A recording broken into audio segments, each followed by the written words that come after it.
สบายดีพี่น้องมื้อนี้มาพอกับบ่าวรถไทยอีกเนาะพี่น้องเอ้ยมื้อนี้บ่าวรถไทยก็มายามกับดักหมูป่าพี่น้องมื้อนี้เนาะมายามอีกพี่น้องเอ้ยบ่าวรถไทยบ่ได้มายาม3 มื้อเลยเนาะมื้อนี้มายามอีก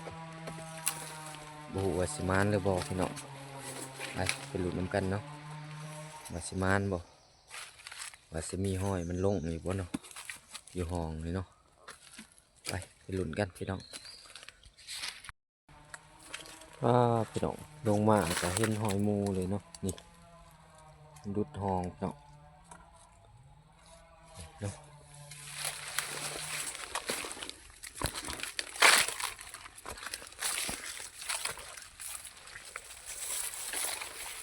หอยก็ด้นแน่แล้วพี่น้อง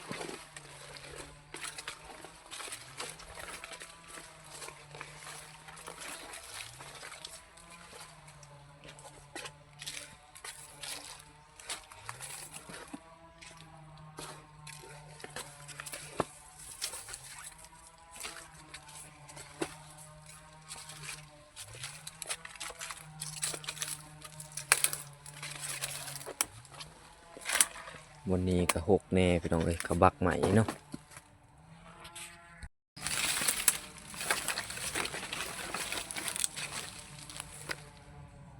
นี่พี่น้องกับดักเนาะแต่ว่าบ่เห็นหอยมูลงเห็นแต่หอยเก่ามัน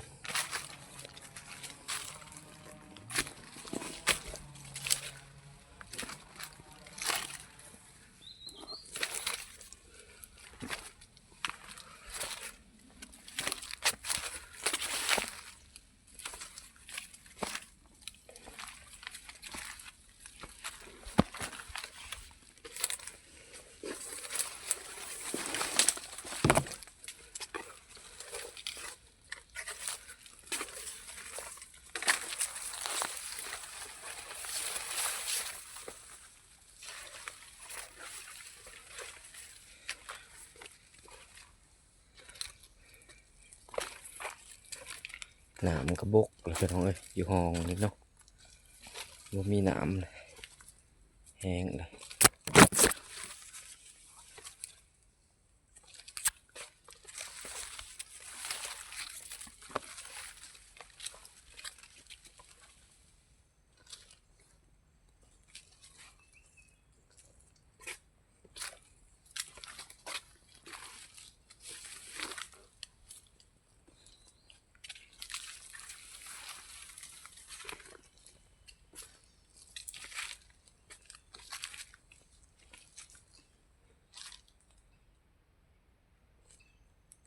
เป็นดงคักเลยพี่น้อง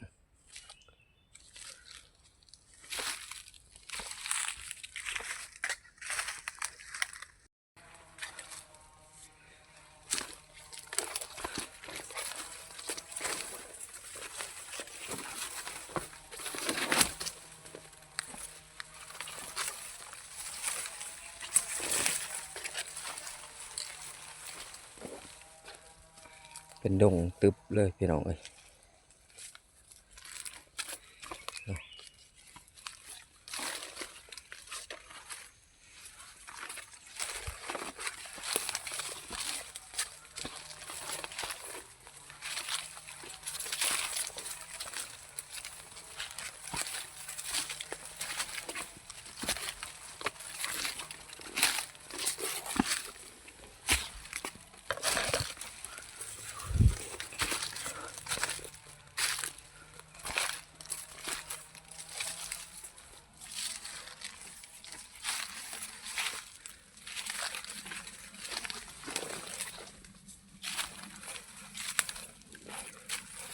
ยามนี้ก็บ่จูเห็นหอยปันใดพี่น้อง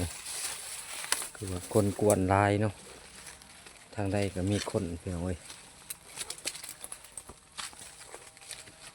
เขาเลื่อยไหมเนาะเขาพาไหม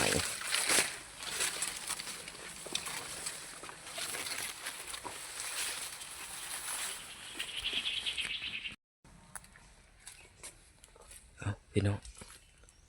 ลงห้องเนาะ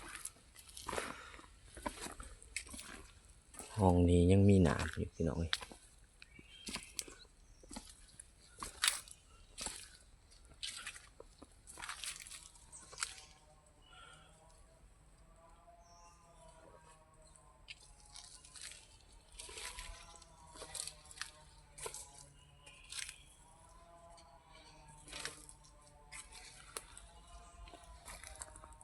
พี่น้องหอยหมู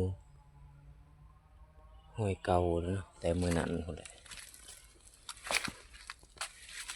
หอยลูกมันพี่น้อง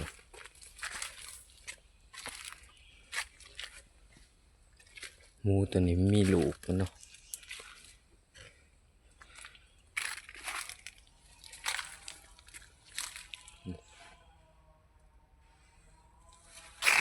หอยใหญ่เลยพี่น้องนี่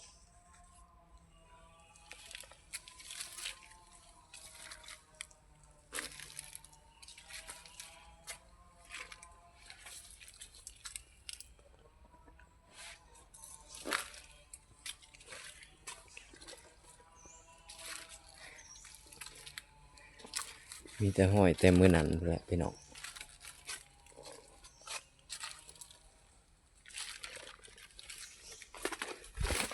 ว่าหอยมันลงใหม่ก็บ่เห็นเนาะ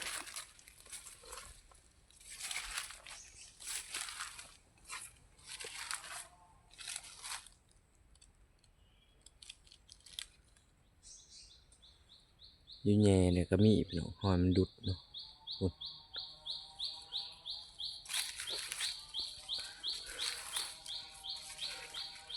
คือสิหาดุดกระปูพี่น้อง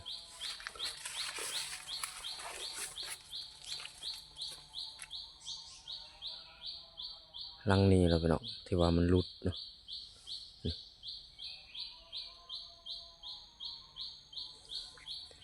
มันคือสิถือลูกมันพี่น้องแต่ว่ามันก็เลยรุดเนาะลูกมันหน่อยเด้ตีนมันหน่อยแล้วก็เสือกเอาบักใหญ่เนาะเป็นเสือกย่างนี่พี่น้องกับดัก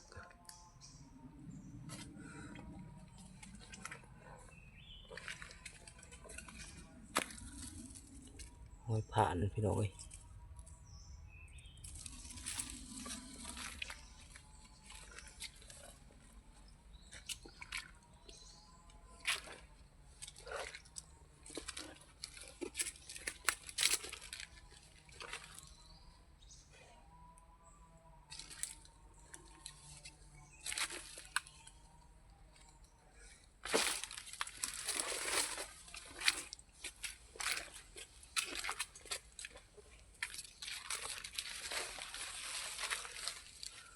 หันกับดักพี่น้อง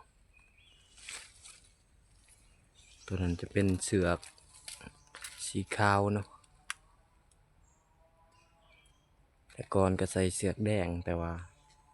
เขาเอาพี่น้องก็เลยเปลี่ยนใส่เสือกนั้นเนาะ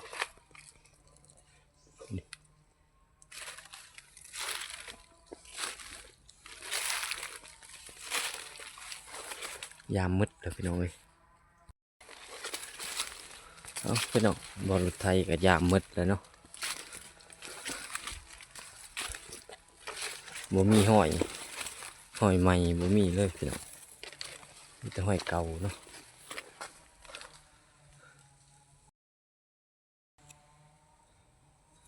เป็นดงคักเลยพี่น้องเลย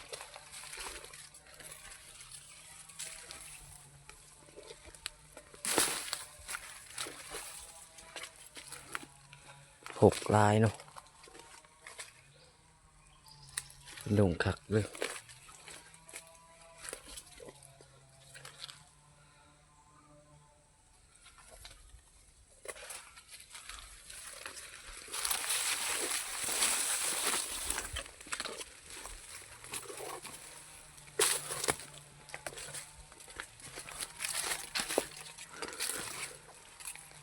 นี่เนาะ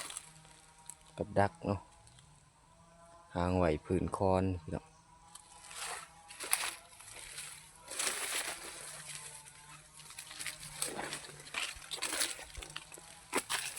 แต่ว่าปีนี้หมูก็ขึ้นบ่ร้ายพี่น้องเลย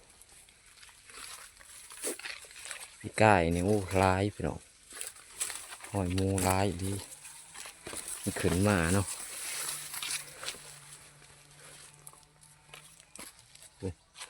ดีลุมพวกกับดักเนาะ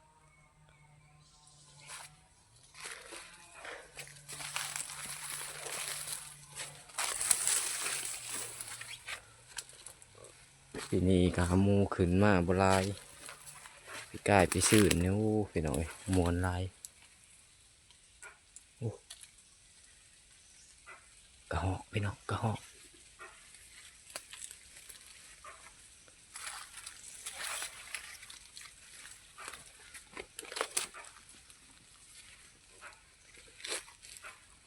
เสียงกระหอกพี่น้อง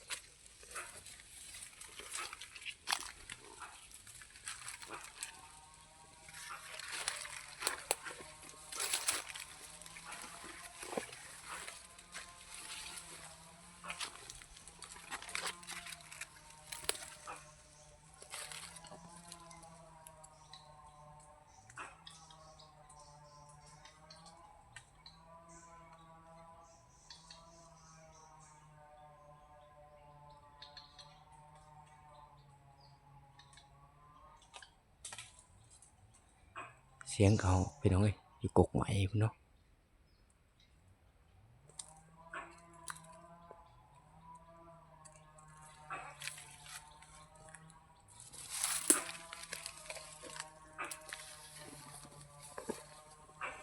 โอ้เห็นแล้วพี่น้องเห็นแล้ว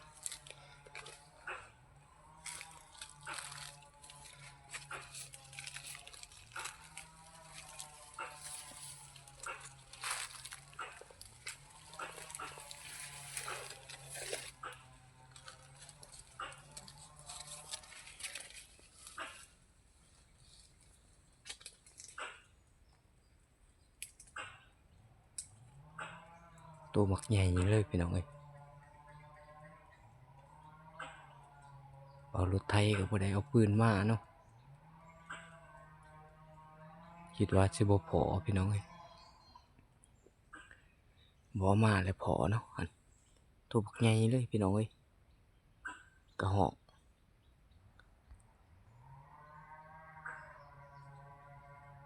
พี่น้องมันขึ้นมันไตเนาะปลาตัวใหญ่เลยพี่น้องเอ้ย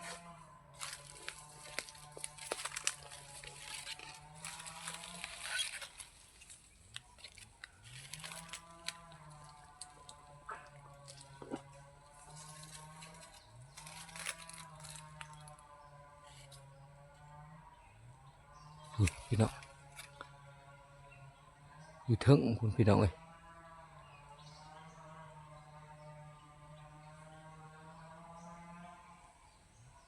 หุ่นเนาะ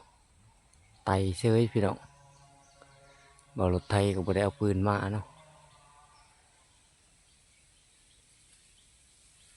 นี่พี่น้องตัวบักใหญ่เลยพี่น้องเอ้ยกระหอกเนาะ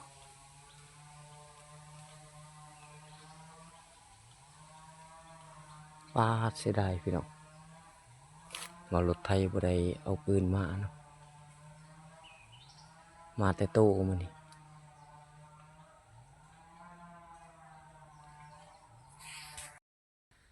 พี่น้องตัวบักใหญ่เลยพี่น้องเอ้ย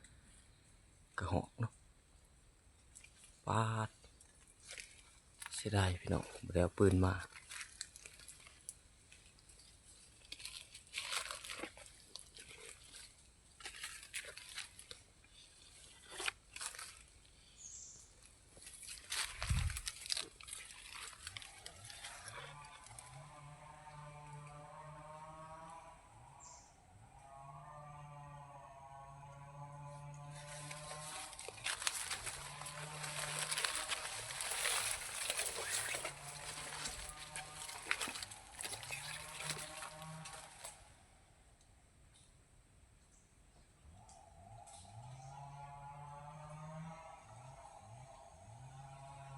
กระหอกแดงพี่น้องเอ้ยตัวบักใหญ่เลยเนาะหุ่นหุ่นพี่น้อง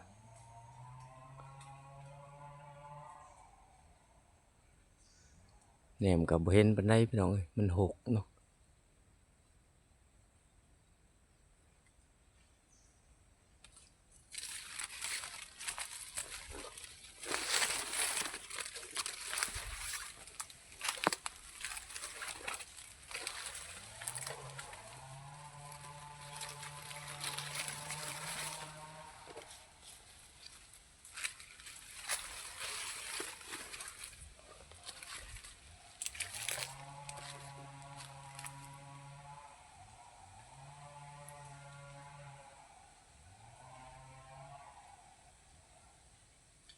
มือเอาปืนมาแล้วบ่พอพี่น้องเอ้ย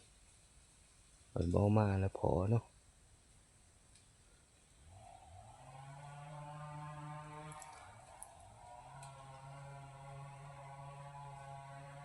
ตัวบักใหญ่เลยพี่น้อง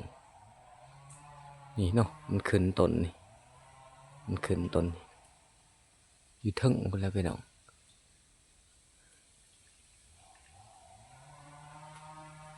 ย้อนว่ามันเป็นโซงพี่น้องเอ้ยนี่เนาะ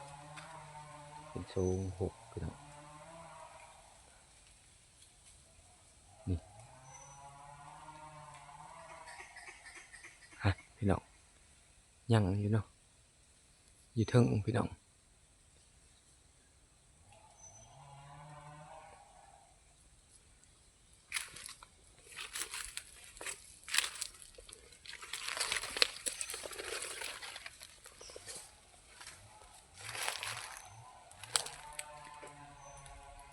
จอบเบิ่งซื่อๆพี่น้องเอ้ย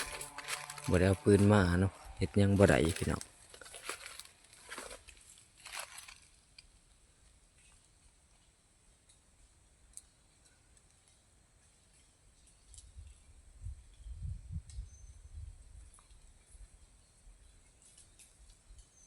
อยู่เทิงพี่น้อง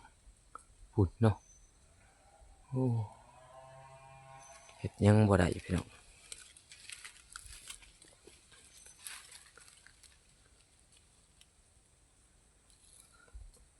นี่ก็เป็นกกไห้พี่น้องเอ้ยกกไห้เนาะ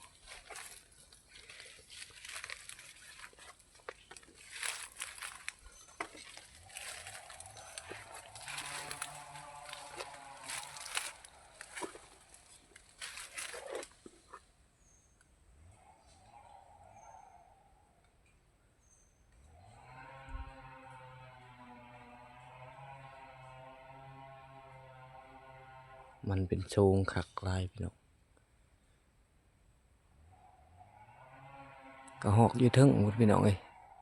เฮ็ดหยังมันบ่ได้เนาะ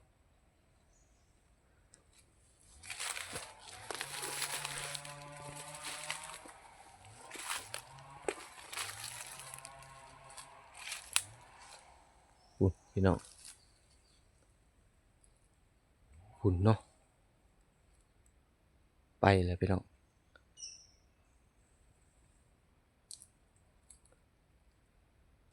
ไปแล้วเนาะมันไปพุ่นแล้วพี่น้องเอ้ยพุ่นเนาะอยู่เทิงกกไม้พุ่นพี่น้องมันโดดไปแล้วเนาะตัวบักใหญ่เลยพี่น้องเอ้ยกระหอก